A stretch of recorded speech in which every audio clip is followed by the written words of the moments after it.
दोस्तों, एक ऐसी कहानी जिसे सुनकर कोई भी सभ्य समाज बर्दाश्त नहीं कर पाएगा, ऐसी ही कहानी आपको मैं इस वीडियो में सुनाने वाला हूँ।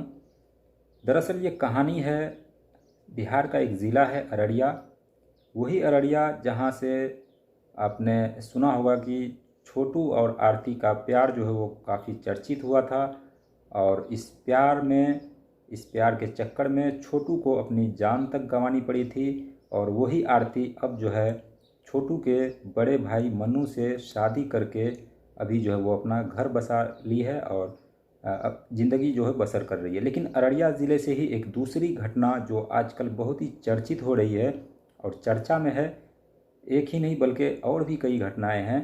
ये आरती और छोटू के प्यार के बाद से लगातार अररिया ज़िले से इस तरह की घटनाएं जो है वो लगातार सामने आ रही है। और ये जो घटना है वाकई चौंका देने वाली है। इस प्यार मोहब्बत के खेल में लड़के लड़की तो छोड़िए, यहाँ पर 5 बच्चों की माँ है वो भी प्यार कर बैठती है और अपने 5 बच्चों को छोड़कर वो दूसरे को अपना पति मान लेती है और उसके साथ भाग जाती है, ये सोचे बगैर कि उसके जो 5 बच्चे हैं आखिर उनसे उससे जो है उसे बिल्कुल भी प्यार नहीं है। और एक 2 पल का प्यार के लिए वो किसी दूसरे मर्द के साथ भाग जाती है।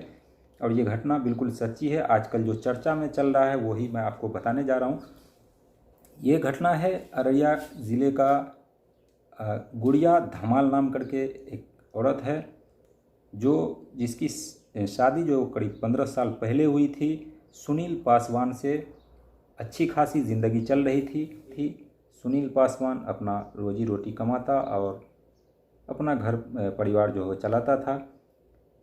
एक दिन ऐसा आया कि सुनील पासवान ने अपना ज़मीन बेचा और ज़मीन बेचकर जो भी पैसे हुए उससे कोलकाता जाकर के अपनी वाइफ के लिए अपने ब्यूटी पार्लर का दुकान खोलने के लिए उसने ज़मीन बेची और कलकत्ता से जाकर के सारा सामान मुहैया कराया और उसे ब्यूटी पार्लर खोल दिया। खोला या नहीं खोला ये तो खैर अभी खुलासा नहीं हुआ है, लेकिन जो पैसे उसने ज़मीन बेचकर लाए थे ब्यूटी पार्लर खोलने के लिए ही लाया था। और उसी गांव का रहने वाला एक नीतीश मंडल, जिससे उस औरत की करीब गुड़िया धमाल की करीब जो है 3-4 सालों से प्यार मोहब्बत का मामला चल रहा था।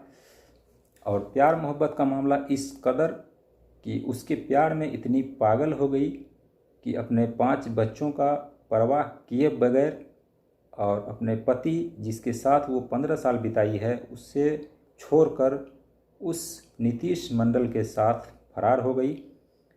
अभी जो ताज़ा मामला है वो ये है कि गुड़िया सिंह धमाल उसके नाम से मतलब जाना जाता है, ये गुड़िया सिंह धमाल। तो ये धमाल जो है कुछ इस तरह से धमाल कर रही है कि ये नीतीश मंडल के साथ लुधियाना शहर पहुंच गई है और लुधियाना में ही रह रही है। और कमाल की बात ये देखिए कि गुड़िया सिंह धमाल जो है वो अपने पति सुनील पासवान से भी फ़ोन पर भी बात कर रही है, अपने बच्चों से भी बात कर रही है। उसके बच्चों से जब मीडिया वालों ने बात किया कि तुम्हारी मम्मी जो ये कर रही है क्या गलत कर रही है या सही कर रही है, तो बच्चों ने जवाब दिया कि मम्मी गलत है, पापा सही है। उसकी एक लड़की से जब बात किया गया, उसकी बच्ची करीब 11-12 साल की है और जो भी उसके बच्चे हैं वो उस गुड़िया सिंह धमाल के साथ में ही है लुधियाना में। तो उससे डेली जो है वो बातचीत हो रही है।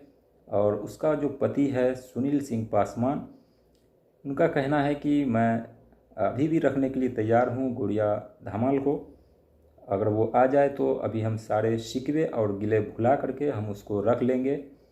लेकिन जो गुड़िया धमाल है वो आने से मना करती है और नीतीश मंडल को ही अपना पति मान चुकी है। और उसके बच्चे जो है वो यूँ कहिए कि अनाथ हो चुके हैं। और उसके साथ में छोटे जो बच्चे हैं वो उसके साथ ही है, लेकिन जो बड़ी बच्ची है वो अभी अपने पापा के साथ अररिया ज़िले में अपने घर पर मौजूद है। और लगातार जो है उससे बातचीत की जा रही है, लेकिन वो आने का नाम नहीं ले रही। अब ज़रा सोचिए कि कोई ऐसा रिश्ता, कोई ऐसा बच नहीं गया है जिसमें इस तरह की प्यार मोहब्बत की कहानी या फिर इस तरह की कहानी जो है वो बचा हुआ नहीं है। तो गुड़िया धमाल 5 बच्चों की माँ है और 5 बच्चों की माँ को भी प्यार हो जाता है आज के समय में। ज़रा आप सोच कर देखिए कि किस पर विश्वास किया जाए। जब 5 बच्चे की माँ होने के बावजूद जब वो एक दूसरे मर्द के साथ भाग सकती है, वो उसे छोड़ सकती है, तो इस ज़माने में अभी के टाइम पर किस पर विश्वास करना चाहिए, नहीं करना चाहिए, ये समझ से परे है। लेकिन हकीकत यही है कि अररिया की ये कोई पहली या दूसरी घटना नहीं है। आरती के बाद कई और ऐसी घटनाएं घटी है, लेकिन अभी जो चर्चित में है वो गुड़िया धमाल का ही जो चर्चा चल रहा है चारों तरफ। और गुड़िया धमाल जो है ये धमाल कर रही है, धमाल करता हुआ दिख भी रहा है। तो कहीं ना कहीं ये एक समाज को भी संदेश है, समाज को भी जो है मतलब सोचना चाहिए इस पर कि अपने गांव में, अपने आसपास में जो भी इस तरह की गतिविधियां होती है उस पर नज़र रखे, अपने पड़ोसी पर नज़र रखे कि आखिर वो क्या करती है, कहाँ जाती है और क्या क्या करती है। तो इस पर ध्यान रखने की ज़रूरत है। तो इस वीडियो में इतना ही, मिलते हैं किसी नेक्स्ट वीडियो में। तब तक के लिए जय हिंद, जय भारत।